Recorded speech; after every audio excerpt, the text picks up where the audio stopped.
மக்கள் அனைவருக்கும் வணக்கம். நான் உங்கள் ராவுத்தர் இப்ராஹிம். இன்று அதிமுகவிலிருந்து விலகி அன்பர்ராஜா அவர்கள் திமுகவில் இணைந்ததற்கு அவர் சொன்ன காரணம், சிறுபான்மை நலனுக்காக நான் திமுகவில் போய் இணைஞ்சேன்னு சொல்கிறதும், எனக்கு கல்யாணம் முடிச்ச அன்னைக்கே நான் கருத்தடை ஆப்ரேஷன் பண்ணிக்கிறேன்னு ஒருத்தர் நேர்த்திக்கடன் வச்சுக்கிட்டதும் ஒன்று.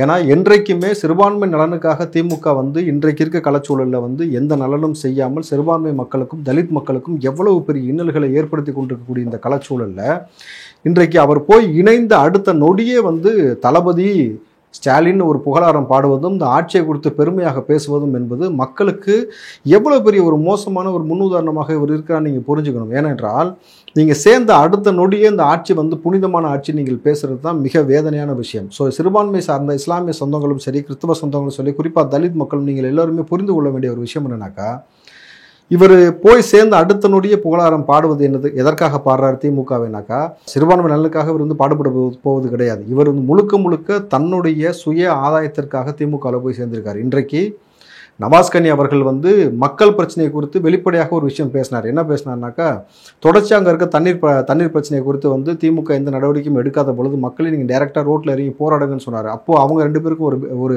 கிளாஷ் ஆச்சு. அப்போது இந்த நொடியில் அந்த இடத்தில் ராமநாதபுரத்தை பொறுத்த வரைக்கும் ஒரு சிறுபான்மையை போடணும், அதுவும் அதே ஊருக்காரரை போடணுன்றதுக்காக இவர்கிட்ட பேசி இவரை அங்கேருந்து திமுகவில் சேர சொல்லிட்டு அவருடைய சுயநலத்திற்காகவும் சுய லாபத்திற்காகவும் போய் சேர்ந்துட்டு சிறுபான்மை மக்களுக்காகவும் இஸ்லாமியர்களுக்காகவும் போய் சேர்ந்துன்னு சொல்லிட்டு வெக்கமில்லாமல் அன்பர்ராஜ் அவர்கள் ஒரு வார்த்தையை பதிவு பண்ணுறான்றது உள்ளபடி வேதனைக்குரிய ஒரு விஷயம். ஏன்னா இன்றைக்கு இஸ்லாமிய சொந்தங்களை பற்றி அன்பர்ராஜா என்ன நினச்சிட்டு இருக்காருன்னு தெரியல.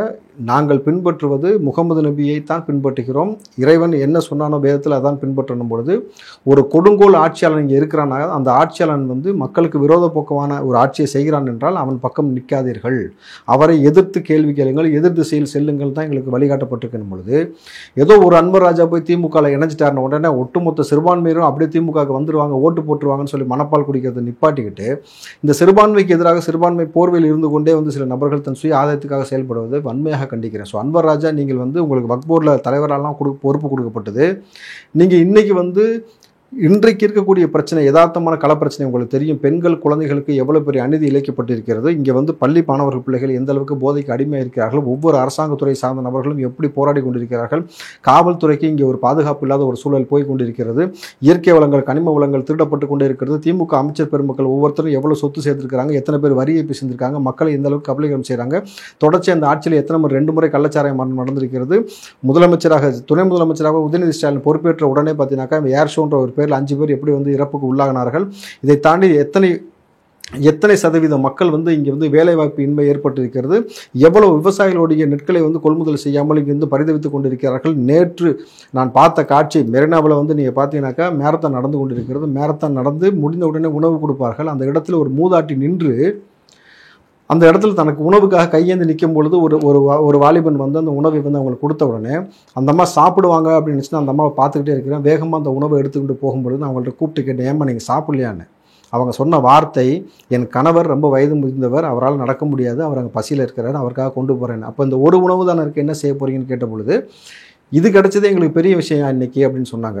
அதற்கு பிறகு அவர்களுக்கு நம்ம சில உதவிகள் செய்தோம். ஆனால் இங்கே யதார்த்தமான ஒரு உண்மையை நீங்கள் புரிஞ்சுக்கணும். யாசகம் கேட்கக்கூடிய நபராக இருந்தாலும் ஒரு நாளைக்கு குறைஞ்சபட்சம் ஒரு 10லேருந்து 15 ரூபாய் கிடைக்காது அவங்களுக்கு, கிடைக்கும்ல. அந்த 15 ரூபாய் கிடைச்சாலே அந்த 15 ரூபாயை வச்சு அம்மா உணவகம்னு ஒரு உணவகம் இருக்கு இல்லையா, அதில் கொண்டு போய் அவங்க சாப்பிட்டு 3 வேளை அவங்களால பசி அரிக்க முடியும். ஆனால் உங்களுக்கு அம்மா உணவகன்ற பேர் இருக்க தான் பிரச்சனை இருக்கிறதுனால எவ்வளோ உணவகங்கள் மூடப்பட்டிருக்கிறது, எவ்வளோ உணவகங்கள் துரிதமாக செயல்படாமல் போய் கொண்டிருக்கிறதுன்ட்டு. அப்போ இதுதான் பிரச்சனை. ஸ்டாலின் அவர்கள் என்ன செஞ்சுருக்கணும், அரசாங்க உணவகம் பேரை மாற்றி நீங்கள் எல்லா இடத்துலையும் திறந்துருந்தீங்கன்னாக்கா இந்த நொடியில் இங்கே தமிழ்நாட்டில் யாரும் பசி பட்டினியோடு இருந்திருக்க மாட்டாங்க. சென்னை நல்லா புரிஞ்சுங்க, சென்னையில் தலைமைச் செயலம் பக்கத்தில் ஒரு அம்மா ஒரு கணவன் மனைவி உணவுக்கு வழியின்றி ஒரு நாள் நிற்கிறாங்கனாக்கா இது எவ்வளோ பெரிய மோசமான ஒரு ஆட்சின்றது ஒரு முன் உதாரணம்.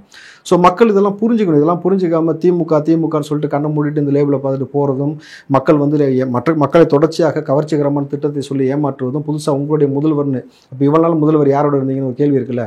45 நாள் ஒரு பிரச்சனை சரி செஞ்சு கொடுத்துருவீங்கனாக்கா எவ்வளவு தமிழ்நாட்டில் பிரச்சனைகள் இருக்குன்றது நான் பட்டியலிட்டு நாங்கள் கம்ப்ளைண்ட் கொடுக்க தயார், நீங்கள் சரி செய்வதற்கு தயாரான்றதான் முதலமைச்சர்கிட்ட இருக்கக்கூடிய கேள்வியாக இருக்கணும் பொழுது இப்போ இதை முதல்ல புரிஞ்சுக்கணும். அன்பர் ராஜா ஒரு கபட நாடகம் ஆடிக்கொண்டு அந்த பருத்தி மூட்டை பேசாமல் குடோன்லேயே இருந்திருக்கலாம். அது போய் தேவையில்லாமல் இன்றைக்கி திமுகக்குள்ளே போயிட்டு சிறுபான்மை நலனுக்கான ஒரு உருட்டும் போது தான் இன்றைக்கி நம்ம இந்த பதிவுகளை பதிவு செய்ய வேண்டிய அவசியம் ஏற்பட்டிருக்கிறது. ஸோ மக்களும் சரி, இங்கே இருக்கக்கூடிய சிறுபான்மை மக்களும் சரி, இதை தெளிவாக புரிந்து கொள்ள வேண்டும் என்பதுதான் என்னுடைய கேள்வி. நன்றி.